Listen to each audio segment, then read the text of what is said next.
terrorist baru Famungda Manipur tuang lebih kira India government Manipur tuang lebih kira India government apa siyauna liba angang tham ngada ngariba angang amusung sahi mangada ngariba angang tungkhun dalingai matamda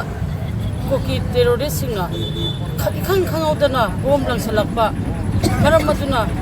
matam zadana thawai mangiba ase asuki matik thamoi sokna mama amo oina thamoi soi yaningde ahai bise ahan bamta da hala thamjage aduga india gamel amadi manipur gamel anina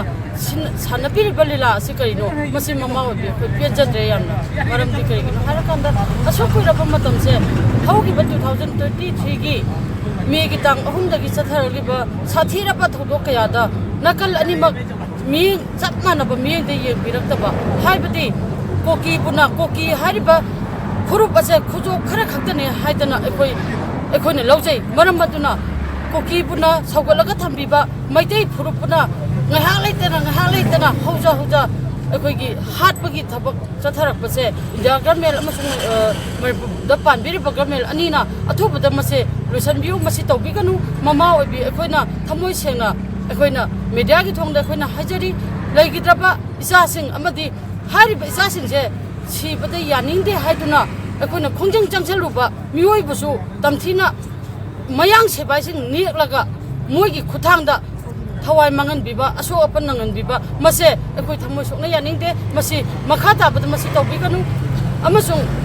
hauji chathariba koki amasung maitei hariba furup anisigi marakta leiriba chayena ba ase india government amasung manipur government athubu matamda loisambiu masi lan nate ekoi gi thamoi da lan ne haina khanjate manipur da khundariba furup khudima ekoi isilina ngotani ekoi amatani haiba wakhalong gi loina na ꯑꯩꯈꯣꯏꯅ ꯉꯁꯤ ꯐꯥꯎꯗ ꯂꯩꯖꯕꯅꯤ ꯃꯔꯝ ꯑꯗꯨꯅ ꯀꯣꯀꯤꯕꯨꯅ support ꯇꯧꯕꯤꯕ ꯆꯤꯡꯗꯅ ꯂꯣ ꯑꯃ ꯆꯠꯄꯤꯕ ꯇꯝꯄꯥꯛꯇꯅ ꯂꯣ ꯑꯃ ꯆꯠꯄꯤꯕ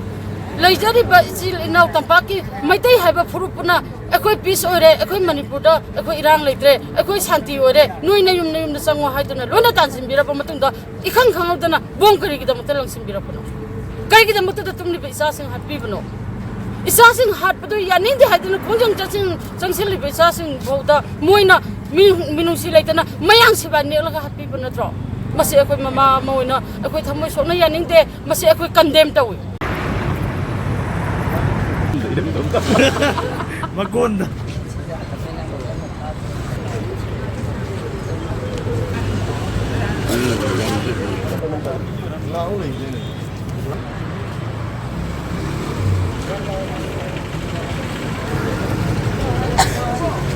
terrorist baru Famungda